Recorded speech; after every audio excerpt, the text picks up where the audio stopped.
Diftar, hello, and welcome to another assembly. Here I am in a very magical place indeed. This is our new yurt, and it's really, really exciting. You'll have seen it, many of you, on the school field. You may have had a little peek through the window, some of you. I'll show you some pictures here of what it looks like inside too. It is magical. It really is a wonderful space, and we're very, very pleased to have it here. It's a real Mongolian yurt. So it was built, made in Mongolia, and it's travelled all the way here.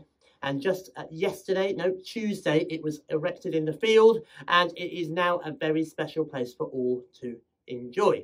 So here's our yurt. There's only really a few rules that we need to understand when we're using our yurt. Number one is only please use the yurt when you are with an adult. So with your class teacher or with a grown-up from your class, and when you know that you are meant to be in the yurt. So please, I'm sorry, don't come into the yurt on your own or without an adult. And number two, when you're coming into the yurt, please make sure the adult uses the door and not you. And that's because it's a very lovely looking door, but we need to be really careful around the edges. So adults are using the doors, not the children. Other than that, it's a brilliant space for all of us to enjoy. And I can't wait to see the storytelling that goes on inside here, the acting that takes place in here, the incredible lessons that I know will happen in here too. It's going to be a brilliant space for everyone. Can't wait. I wanted to share a story with you today, one of my favourites. It's a fairly new story, and it reminds me, and it reminds, hopefully, you, that we need to be more like ourselves.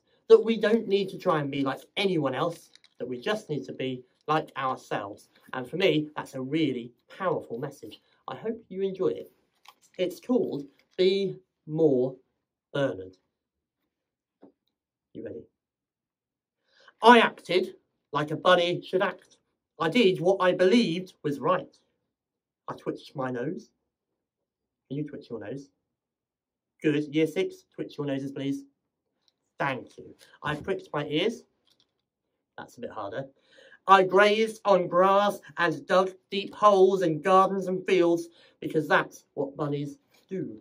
And when I wasn't doing those things, I tried to look as cute as I possibly could. When the other bunnies bounced, I bounced. When they hopped, I hopped. When they slept, I did too. Like them, I dreamed. But my dreams weren't the same. They were less rabbity. He's dreaming of a disco ball. More unusual. I tried to pretend that all was normal, that my dreams didn't matter.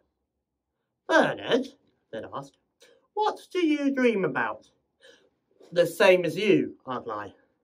Carrots, they'd ask. Yes, I'd lie again. The orange ones. They were terrible, terrible lies. Day after day, I continued my act, being the same as everyone else. Twitching, digging, looking as cute as I possibly could. I ate more lettuce than any bunny should ever have to eat. The rest of them ate other things too. Things that shouldn't be eaten. And that's where I drew the line.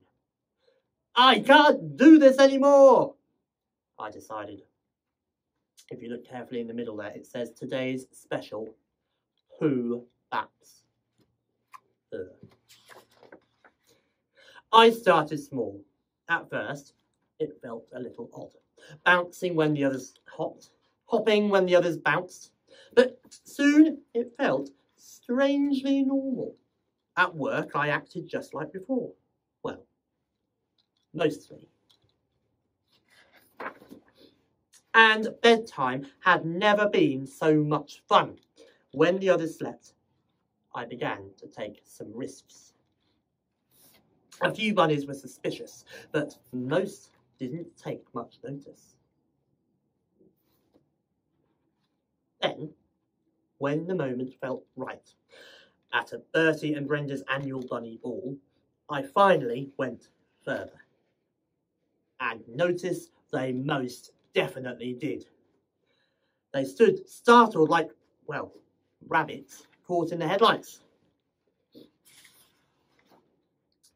"You can't wear that," they cried. "You're a bunny," they insisted. "We're all the same," they chorused. But I wasn't.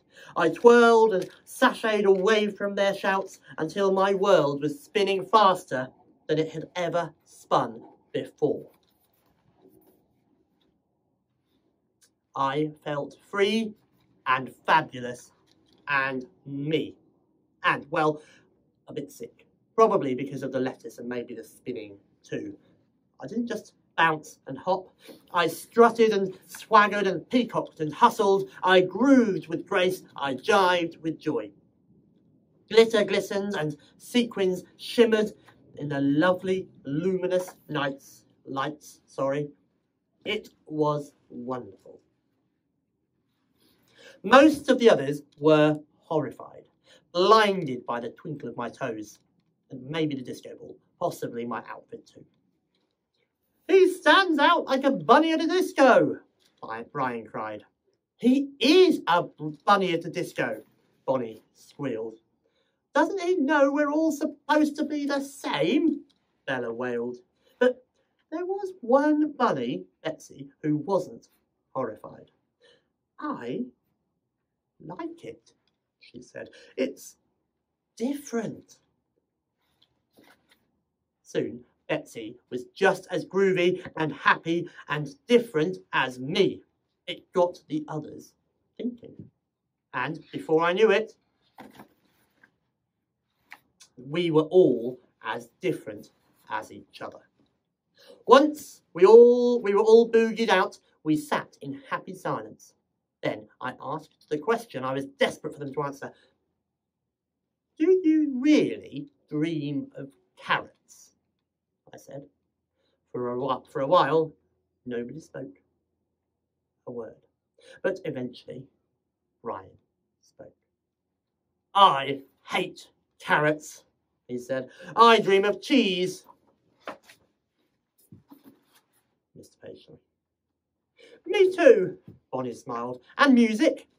"It's ballet for me," Betsy explained. "And I dream of hats," Bella laughed. "Fabulous, fancy hats." As they shared their dreams, I could tell their hearts were dancing just like mine. And so now, even though we're all the same in many ways, we can all agree that being yourself is the best thing a bunny can be. Thank you, older children, for bearing with me. I liked that book, and I'm even older than you. And I think it's a brilliant, brilliant message. Not least because we're all going through important times in our lives, and some of you, older children especially, are coming up to a period of your life when there's another change and you'll be moving on to another school at the end of this term. And remembering that you are yourself and nobody else is one of the most powerful messages to take with you to secondary school, because you should be enormously proud, every single one of you, of who you are. I know we're proud of every one of you too. And thank you for joining me today in our magnificent yurt. I know you'll get to see it very soon if you have not already. Have a brilliant weekend. It's a long weekend this weekend because Monday is a bank holiday. So we will see you on Tuesday. Have a lovely time. Have a good rest. See you soon. Bye-bye.